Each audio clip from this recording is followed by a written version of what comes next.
Urgente! Uma catástrofe atingiu a Rússia. Um bumerangue de gelo retornou aos russos com força. Belgorod virou um cemitério para o sistema de Putin. A retribuição chegou. Sensacional. A Ucrânia apresentou armamentos que deixam os generais do Kremlin sem forças. A destruição da defesa antiaérea russa, o Molot das Forças Armadas da Ucrânia, esmagou todos os análogos russos. A genialidade dos nossos engenheiros anulou todos os esforços do Kremlin. A linha de produção da retribuição foi acionada. Execução petrolífera. Trump fechou a armadilha ao redor do pescoço de Putin. A Casa Branca superou o ditador. O fim dos recursos petrolíferos russos. Caos em Moscou. O atentado que expôs o Kremlin. Explosão em Abu Dhabi. Enquanto diplomatas negociavam, o Kremlin foi atingido no coração. Tudo isso a seguir em nossa edição Ponto Quente. A retribuição chegou. Belgorod foi envolta em um inferno gelado. Os ataques de Putin ao setor energético voltaram como um bumerangue, atingindo a própria Rússia com um impacto ensurdecedor. A cidade está na escuridão, sem aquecimento, a vida parou, as pessoas foram lançadas em um pesadelo gelado e isso é apenas o primeiro sinal de alerta. Confira todos os detalhes. Esse jogo pode ser jogado por dois. Depois que os militares russos violaram a chamada trégua energética e atacaram o setor energético ucraniano, as forças de defesa responderam de forma espelhada. E mais uma vez, coube aos habitantes de Belgorod, moradores do maior centro regional da fronteira, pagar por todos os russos. Basicamente é isso que temos. Por enquanto.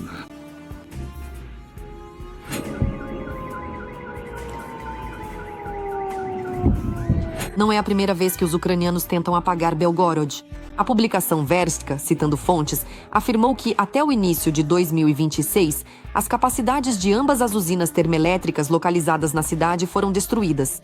Como resultado, toda a eletricidade utilizada pelos moradores do centro regional vem das vizinhas regiões de Kursk e Voronezh, onde funcionam usinas nucleares. Estamos falando de 6 linhas de alta tensão vindas de Kursk e 5 da região de Voronezh. Esses fios são mais uma vulnerabilidade importante do sistema energético da região.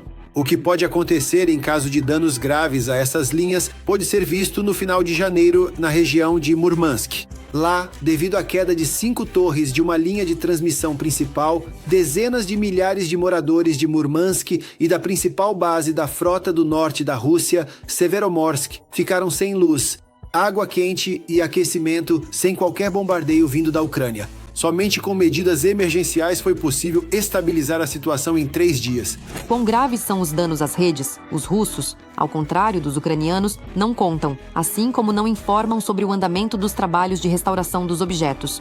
Até agora, os moradores de Belgorod conseguiram escapar, e o maior incômodo que enfrentaram foram cortes de energia que duraram algumas horas.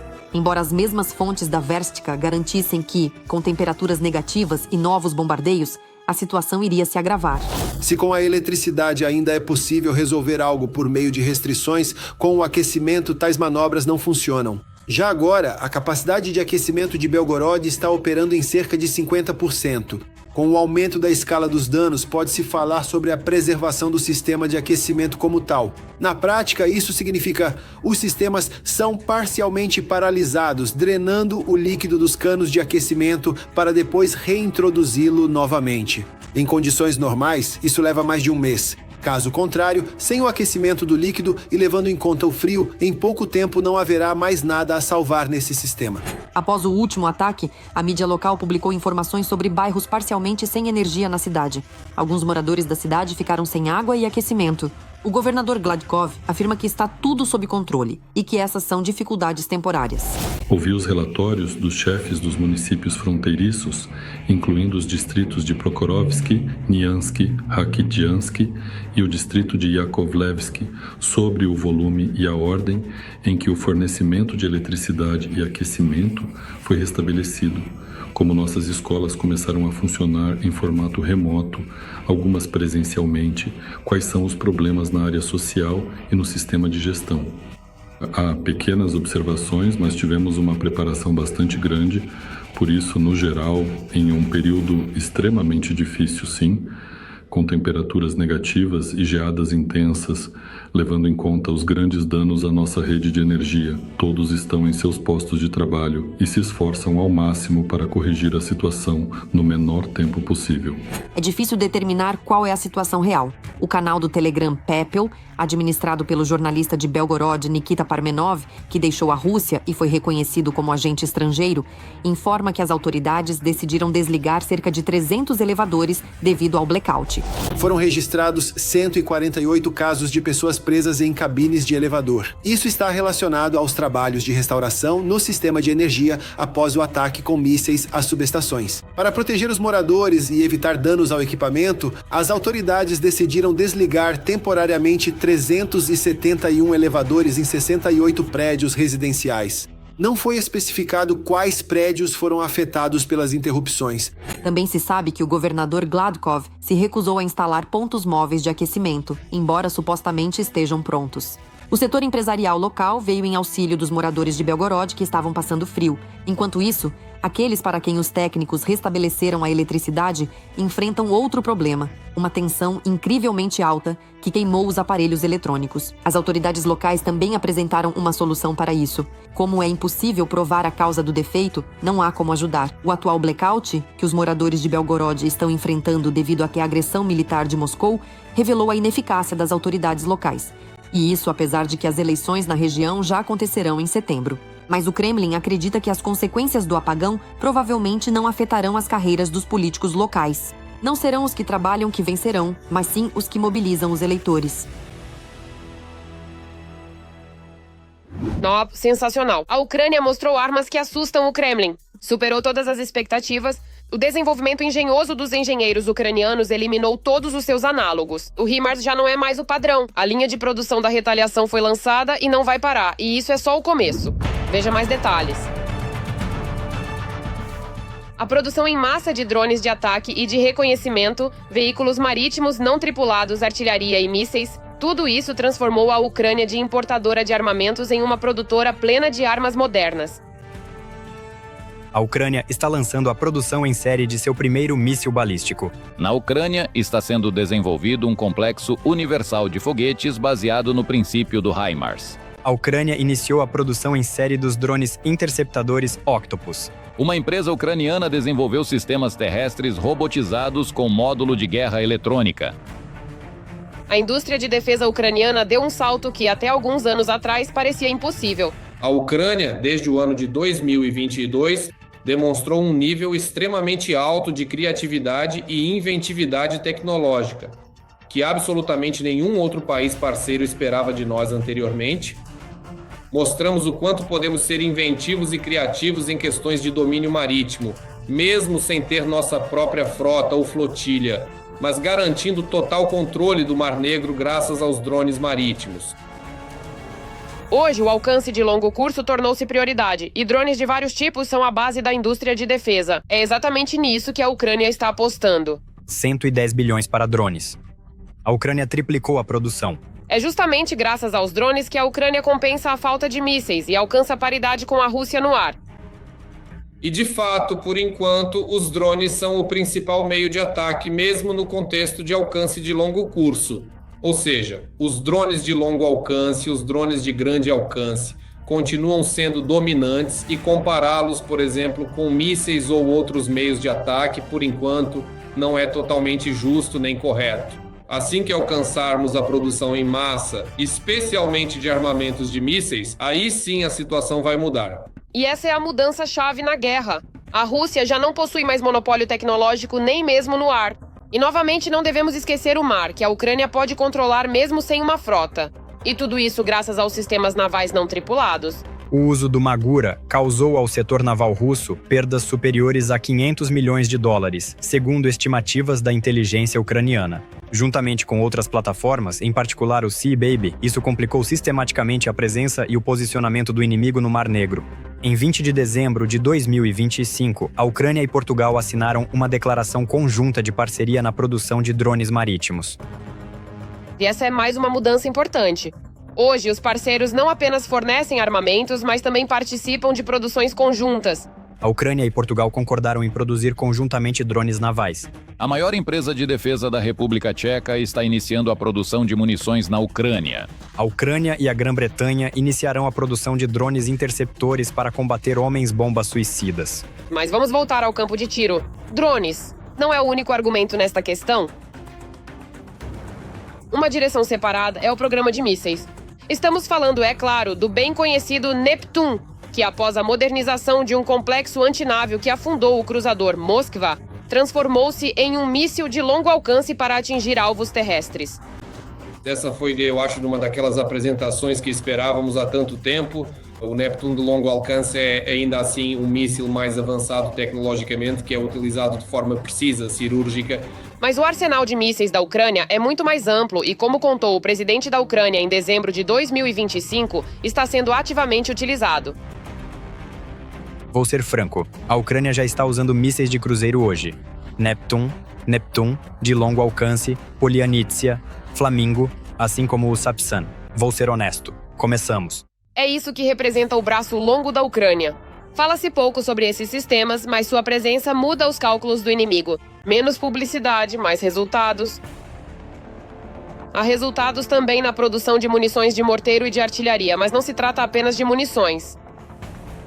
Hoje, a Ucrânia produz mais obuseiros autopropulsados 2 S-22 Bogdana por ano do que a empresa francesa Nexter, que fabrica o Caesar.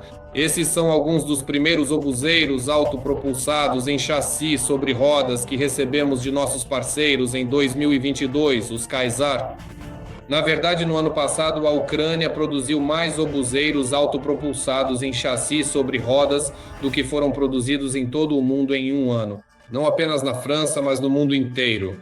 E o complexo militar industrial ucraniano não pretende parar ou sequer desacelerar. Por isso, a Ucrânia, junto com os parceiros, continuará desenvolvendo projetos de defesa.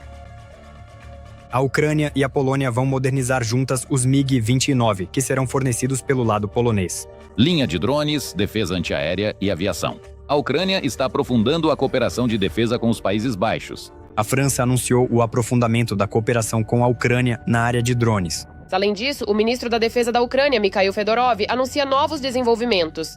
Por exemplo, um análogo ucraniano de drones de reconhecimento do tipo DJI Mavic e do russo Molniya. E claro, no processo de fortalecimento da capacidade de defesa, o Ministério da Defesa continua a digitalização da linha de frente e implementa um novo sistema de controle de drones. Isso não são experimentos isolados, mas sim um trabalho sistemático da indústria de defesa. O complexo militar industrial ucraniano, durante a guerra em grande escala, aprendeu o principal: reagir rapidamente aos desafios no campo de batalha. A Ucrânia surpreende todos os anos com novas invenções, inovações e, de certa forma, muda as regras da guerra, não apenas daquela que se desenrola na Ucrânia, mas também as regras da guerra e da condução de operações militares em geral no entendimento mundial. O complexo militar industrial ucraniano não está mais apenas sobrevivendo, ele está se desenvolvendo. A defesa tornou-se sistêmica, tecnológica e em grande escala. Isso significa uma coisa: a Ucrânia não entra em qualquer negociação de mãos vazias, mas sim com armas que ela mesma é capaz de produzir. A armadilha fechou. Trump enganou Putin. Um laço de petróleo global estrangula o Kremlin sem fôlego. A Casa Branca está ativando um programa para destruir a principal fonte de financiamento do regime. Quais consequências já são inevitáveis? Assista agora. É amizade ou um jogo de sobrevivência? Muito boa tarde para você, meu caro e estimado vizinho. Fico realmente feliz em saber que é muito bom ver você com boa saúde e tão cheio de vida. Trump pretende estrangular a Rússia. As companhias petrolíferas americanas entrarão na Venezuela. O presidente dos Escirociua removeu o laço econômico e petrodólar que Putin tanto temia. E nosso petróleo estará coberto. Bom, pelo menos eles vão encobrir isso de alguma forma. Embora eles não consigam fazer isso, simplesmente, de fato, isso não é impossível nos dias de hoje. Toda a economia de Putin depende de um único fator: os preços mundiais do petróleo. A Venezuela entrou no jogo durante anos. No território da Venezuela, segundo informações da geointeligência, está cerca de 20% de todo o petróleo mundial. A partir de 2020, a estatal russa Rosarubezhneft obteve participações praticamente em todos os principais projetos petrolíferos do país. Para Moscou, isso era ouro estratégico. O Kremlin obtinha uma alavanca de pressão sobre o volume total de petróleo no mercado mundial. A Venezuela era uma importante representante dos interesses, se quiser, dos países do sul global e, antes de tudo, da China e da Federação Russa no continente. Muitos países estavam dependentes do petróleo de Putin. Mas após a operação na Venezuela e a prisão de Nicolás Maduro, esse esquema desmoronou. O presidente Maduro é um aliado de Vladimir Putin e essa relação, claro, vai prejudicar Putin, porque tudo isso passa pela frota de petroleiros. Muito petróleo russo, inclusive para a Venezuela, é processado em refinarias de petróleo e depois vendido para os Estados Unidos da América. Ou seja, poderia parecer onde está a Federação Russa, onde está Putin, mas na verdade os Estados Unidos compram a matéria-prima deles, só que através das refinarias venezuelanas. O destino dos campos de petróleo venezuelanos agora depende totalmente da administração de Donald Trump. Petróleo e gás não são a nossa vantagem. Como você pode ver, tanto o petróleo quanto o gás podem cair de preço. Nossa vantagem é o Putin. A Índia é um dos maiores compradores mundiais de petróleo. Ela apoiava o Kremlin graças às suas compras. Mas agora isso não vai mais acontecer. Modi começará a comprar petróleo da Venezuela em troca de um acordo comercial com os EUA. Ele concordou em parar de comprar petróleo russo e comprar muito mais dos Estados Unidos e potencialmente da Venezuela. Isso ajudará a acabar com a guerra na Ucrânia, que está acontecendo agora, com milhares de mortos a cada semana. Trump fez um acordo com Modi de que os escoceses reduzirão as tarifas sobre as importações indianas de 25% para 18% e a Índia caminhará para a eliminação total de tarifas e barreiras não tarifárias para importações do Zimbabwe. Lembremos que, em agosto, Trump impôs uma tarifa de 50% sobre produtos da Índia, que incluía uma sobretaxa de 25% como penalidade pela compra de petróleo russo. Portanto, um acordo desse tipo é muito relevante. Era a favor de Modi. Ele também prometeu comprar produtos americanos no valor de mais de 50 bilhões de dólares. Quando duas grandes economias e as maiores democracias do mundo trabalham juntas, isso beneficia nossos povos e abre enormes oportunidades para a cooperação mútua. Isso vai atingir fortemente o Kremlin. Afinal, foi a Índia que se tornou o maior comprador marítimo de petróleo russo após 2022. Além disso, vendido com desconto. Esse dinheiro era uma das formas mais importantes de reabastecer o orçamento russo, numa situação em que as vendas de gás e petróleo russos para o Ocidente foram interrompidas. Se muda, por assim dizer, o cenário nos mercados mundiais. E uma porcentagem tão grande da produção passa, na prática, para o controle dos Estados Unidos da América. É claro que os estados aumentam a estabilidade estratégica, a estabilidade monetária, o mercado de petróleo e derivados passarão a depender da vontade de Washington e influenciarão os preços mundiais, especialmente do Brent. Trump não parou por aí. O presidente dos ICAO declarou que a China também pode fechar um excelente acordo com os ICAO para comprar petróleo venezuelano. Na opinião de Trump, Cuba também vai querer assinar um acordo para comprar petróleo. É impossível imaginar que a ausência dos volumes de petróleo russo manterá a normalidade na energia e na economia mundial. Vale ressaltar que, para exercer grande influência, os EUA agora terão que investir durante anos na Venezuela, que foi deixada à própria sorte. Ele praticamente não desenvolveu e às vezes até destruiu, talvez sem querer, o que já havia sido criado antes dele no que diz respeito à extração de petróleo. E esses 18% do petróleo mundial são apenas nominais, sendo necessário investir milhões de dólares neles. O petróleo venezuelano, nas mãos de Trump, fará o preço cair e expulsará o petróleo russo dos países ocidentais. E, consequentemente, Putin nunca mais verá aqueles rendimentos que existiam antes. Isso significa que chegou ao fim as ambições globais do ditador do Kremlin. Temos que pressionar. A UE está preparando um novo grande pacote de sanções, justamente contra terceiros países, contra compradores de petróleo russo, contra refinarias de petróleo. Bem, e nós continuaremos fazendo o nosso trabalho, buscando sanções e derrotando o inimigo no campo de batalha. A explosão das negociações em Abu Dhabi, o Kremlin recebeu um golpe bem no coração. Em Moscou, um atentado que abalou a capital. As forças de segurança estão em pânico, os corredores do poder fervilham. Segredos vêm à tona um após o outro. E isso é apenas o começo de uma reação em cadeia. Todos os detalhes chocantes. Veja a seguir. O segundo dia das negociações de paz em Abu Dhabi entre Ucrânia, Estados Unidos e Rússia terminou com um acordo para a troca de 314 prisioneiros de guerra. Está tudo bem, mamãe. Agora tenho muito pouco tempo. Estou em casa. Está tudo normal. Estou vivo e saudável. Segundo as previsões otimistas do lado americano, a guerra deve terminar em breve, pois, como Trump insiste constantemente, Putin quer muito a paz. Se você me perguntar se Putin está interessado em acabar com a guerra, eu lhe direi que sim. Em acabar com a guerra o mais rápido possível. Ele quer isso porque a economia russa não está em condições que lhe permitam buscar uma guerra prolongada, mas ele quer que a guerra termine com a derrota da Ucrânia e do Ocidente. Isso ele também quer. E isso ainda não se encaixa. Ainda não. Discutem um acordo territorial. Garantias de segurança estão quase prontas. O pacto de prosperidade está no fim. Acho que o povo da Ucrânia está agora cheio de esperança de que em breve assinaremos um acordo de paz. Do lado ucraniano, tudo parece menos otimista, mas a delegação ucraniana continua pressionando e insistindo em seus interesses. Putin está tendo que ceder.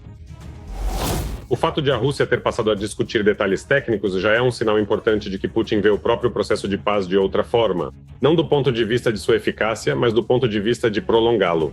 Porque ele já entendeu que a presença de pessoas como Medinsky no processo de paz pelo menos sinaliza aos americanos que Putin não tem nenhuma intenção séria. Eles entendem perfeitamente que um palhaço não pode decidir questões de guerra e paz. Então ele manda pessoas sérias para lá como se fosse um general. Talvez seja por isso que o chefe do GRU russo evita falar sobre o que de fato é discutido durante as negociações. De forma geral, qual foi o clima durante as negociações? Bem, pelo menos 2 palavras. Bem. E eles disseram tudo de forma construtiva. Todos entendem tudo. Todos entendem tudo? Em que sentido? Bem, no sentido mais direto. É tudo muito complicado. Veja como o mundo está turbulento. Nesse momento, no centro da capital russa, em plena luz do dia, ocorre uma tentativa de assassinato contra seu vice, o tenente-general Vladimir Alexiev. Ainda vivo, mas com múltiplos ferimentos de bala e em estado grave. Peço que você volte a si. Não é preciso fazer isso agora, porque um golpe maior à imagem da Rússia... No momento, é impossível inventar algo pior para suas forças armadas. Uma provocação como essa só poderia ter sido feita por inimigos da Federação Russa. Alexiev é um verdadeiro traidor da pátria. Afinal, ele nasceu e cresceu na região de Vinícius, e é lá que seus pais estão enterrados. Afeganistão, Chechênia, Síria, Donbass e a invasão da Ucrânia estão longe de ser toda a sua ficha de serviços prestados. Apesar de ele ter saído daqui há mais de 40 anos e seus pais já não estarem vivos, ele é muito bem conhecido aqui. Ao mesmo tempo, Alexiev é um dos organizadores dos ataques com mísseis e aviação contra a Ucrânia, além de ser o curador dos chamados referendos nos territórios temporariamente ocupados. Estou mais do que certo de que cumpri todas as tarefas estabelecidas pela liderança político-militar do país. Eles estão perfeitamente equipados, muito bem treinados e, o mais importante, ideologicamente motivados para cumprir as tarefas durante a operação militar especial. Acontece que as negociações são ótimas, mas nenhum criminoso de guerra está completamente a salvo dos serviços secretos ucranianos. E até mesmo no território da chamada Grande Rússia. A Moldávia encara o estrondo de frente. A Moldávia deu um ultimato ao Kremlin. A Rússia abriu uma nova frente mortal. A CEI está se desintegrando. A Moldávia bate a porta e expulsa as tropas russas sem sentimentalismos. Por que há pânico em Moscou? E quem será o próximo a se livrar das garras do Kremlin? Olhar? A Moldávia agora se junta às inúmeras derrotas estratégicas de Putin. Chisinau inicia oficialmente o processo de saída da Comunidade dos Estados Independentes, uma estrutura que ainda é chamada na região de instrumento político do Kremlin. O ministro das Relações Exteriores da Moldávia, Mihai Popchoy, declarou que o país não pretende mais permanecer na órbita da influência pós-soviética da Rússia. A República da Moldávia não será mais membro oficial da CEI. E esse processo já começou. Nós estamos falando de 3 documentos-chave ao mesmo tempo. O Estatuto da CEI de 1993, o Acordo de Criação da Cooperação de dezembro de 1991 e seu anexo. São esses documentos que juridicamente formalizam a participação do país na CEI. Recentemente tomamos essa decisão, o processo de aprovação começou e no início da nova sessão parlamentar, os documentos de denúncia desses acordos serão encaminhados aos legisladores. O governo espera concluir todos os procedimentos até meados de fevereiro, após o que o parlamento tomará a decisão final. Dessa forma, a Moldávia está efetivamente se retirando de um dos últimos formatos em que a Rússia poderia exercer influência. Hoje, a Moldávia continua sendo um estado onde persiste a influência ativa dos serviços de inteligência russos e as tentativas de desestabilizar a situação são sistêmicas. O que nos salva é o fato de não termos uma fronteira comum e o fato de que as forças armadas da Ucrânia estão resistindo. Nesse contexto, as discussões sobre a escolha estratégica da Moldávia estão ficando cada vez mais intensas, incluindo até mesmo a possibilidade de um referendo sobre a adesão à Romênia. Para Chisinau, isso é visto como o caminho mais rápido e legítimo para ingressar simultaneamente na União Europeia e na OTAN, sem anos de negociações e procedimentos complexos. Para eles, na minha opinião, provavelmente é uma das saídas mais óbvias nessa situação, porque tendo um parceiro suficientemente forte pelos nossos padrões, como a Roménia, para eles será muito mais fácil se integrar e economicamente também será mais fácil. Esse cenário muda radicalmente o equilíbrio de forças ao redor da Transnistria. A região, que por décadas foi um instrumento de pressão de Moscou, nas novas condições se transforma para o país terrorista em um sério fardo. Sem um corredor terrestre, sem comunicação plena e sem apoio real, para o Kremlin, a Transnistria corre o risco... Existe um risco muito real e preocupante de que toda essa situação acabe resultando em um isolamento social profundo, deixando o indivíduo em um estado de vulnerabilidade e sem qualquer rede de apoio emocional para enfrentar os dias difíceis que virão, o que torna a superação desse momento algo muito mais complexo e solitário para quem vive essa realidade no seu dia a dia.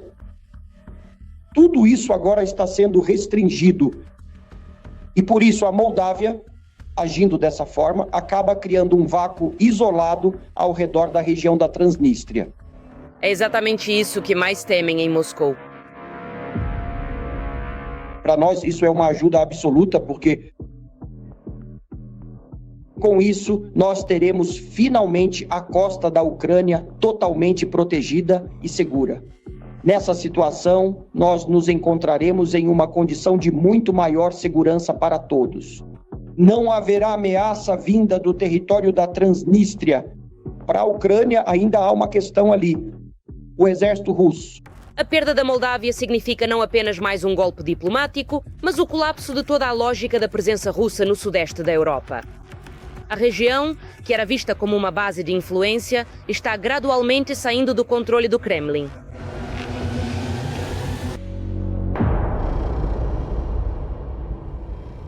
A Crimeia está à beira de motins por fome. Os preços dispararam. A península está sufocando sob o domínio da inflação. Enquanto o Kremlin pinta um quadro bonito, a realidade na península ocupada se transformou em um pesadelo. A guerra e a paralisia econômica na Rússia estão acabando com as finanças dos crimeanos. Como a Crimeia está se recuperando e o que esperar a seguir? Olhar. No início do ano foram observadas mudanças significativas nos preços dos produtos em supermercados na Crimeia, território anexado pela Rússia. Alguém pode me explicar por que a comida é tão cara na Crimeia? Em 1º de janeiro, as autoridades russas aumentaram a taxa do imposto sobre valor agregado, IVA, e isso provocou um aumento nos preços de quase tudo. A única coisa é que eles tentam constantemente acalmar as pessoas.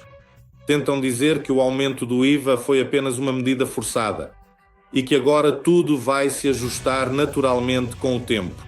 E, em princípio, a situação vai melhorar lá, a velocidade do aumento dos preços vai diminuir em 2,6%. Mas, apesar de tudo, vocês entendem, isso já é uma manipulação por parte dos políticos quando eles começam a falar sobre a diminuição da velocidade do aumento dos preços. Os habitantes da Crimeia estão filmando vídeos em frente às lojas e reclamando do aumento dos preços. Você já viu os preços dos laticínios? Leite 113 rublos, iogurte 102 rublos, savushkin 91 rublos, queijo cremoso 185 rublos, com frutas e legumes. Além disso, pouca coisa está clara. Batatas 50 rublos, repolho 22 rublos. Beterraba, 29 rublos por quilograma. 1 quilo de maçãs me custou 210 rublos. Ovos, 95 rublos. Filé de peito de frango, 469 rublos por quilograma. O aumento dos preços na Crimeia afeta principalmente os aposentados. Nessas fotos, a blogueira Helena Gukova, de Yalta, fala sobre o aumento significativo de preços não só dos alimentos, mas também dos medicamentos. Se bem me lembro, a última vez que comprei rosuvastatina aconteceu exatamente lá no ano de 2025. Por 195 rublos. Bem, é claro que eu não esperava que aumentasse tanto. Em geral, eu pensava que o custo dos medicamentos não aumentaria. São medicamentos, você não pode viver sem eles. Então eu vim à farmácia e veja só quanto está caro agora. 250 rublos. Os mais baratos eram as barras de chocolate, que custavam rublos. 79, eu acho. Esses eram os chocolates mais baratos. Agora custam 200 rublos. 200 rublos. Ou seja, o preço dobrou. Atualmente, a taxa de inflação na Crimeia anexada supera a média russa. O índice de inflação foi de quase 107%. Para a Crimeia, uma inflação mais alta tem sido uma tendência constante ao longo de todos esses anos, da anexação. Especialistas acreditam que o nível real de inflação na Crimeia pode ser significativamente maior do que o declarado oficialmente.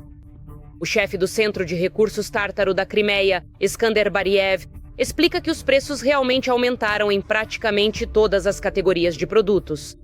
E não se trata apenas de comida. Os preços dos laticínios aumentaram. A qualidade dos produtos lácteos diminuiu. Então os preços do pão e dos produtos de padaria subiram. O material é caro, digamos que a construção é muito cara e... Todo esse aumento de preços foi influenciado não apenas pelo aumento do IVA. Existem vários outros motivos. Um dos principais pontos é a questão da logística. A ausência de voos, a sobrecarga das ferrovias e a prioridade para o transporte militar afetam diretamente o custo dos serviços. A Crimeia sempre foi subsidiada. E além disso, quando falamos de logística, é preciso entregar alimentos à Crimeia, é preciso entregar materiais de construção à Crimeia. Na época da Ucrânia, isso era feito, é claro, por ferrovia, com transporte vindo da Ucrânia, da parte continental da Ucrânia, e por isso a logística era muito mais simples, mas os preços também eram outros. Um fator adicional foi a guerra da Rússia contra a Ucrânia. A mídia relata que a Crimeia ficou sobrecarregada com militares. E as campanhas de mobilização e contratos criam uma carga financeira direta sobre os orçamentos locais. Lá começam a dar todo tipo de explicações, alguns dizem que isso está relacionado. Isso acontece inclusive devido à operação militar especial, pois aqui são necessários gastos significativamente maiores com as nossas forças armadas e despesas adicionais. Os ataques às refinarias de petróleo na Crimeia também influenciaram o aumento dos preços.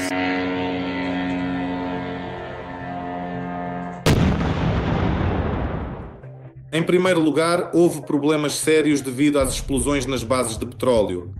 E quando os preços da gasolina subiram e quando simplesmente não havia gasolina, isso também teve impacto. Isso também afetou, digamos, a parte produtiva. Isso influenciou, por exemplo, na época da colheita, no outono e assim por diante. Ou seja, são questões logísticas. As receitas de petróleo e gás da Rússia estão diminuindo, a maioria dos orçamentos regionais está se tornando deficitária e a Crimeia continua existindo exclusivamente graças às transferências federais. Considerando os problemas econômicos gerais na Rússia, prevê-se uma nova queda no nível de vida na Crimeia, que depende de subsídios. A Crimeia é uma região subsidiada. Sem apoio externo, é bastante difícil para a Crimeia sobreviver. Por isso, muita coisa vai depender daqui para frente, do estado econômico geral da própria Federação Russa.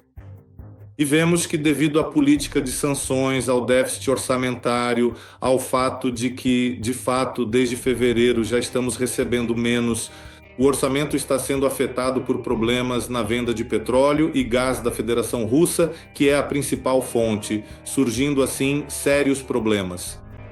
E, portanto, isso, é claro, também vai se refletir na Crimeia. Não acho que faça sentido falar em melhorias aqui.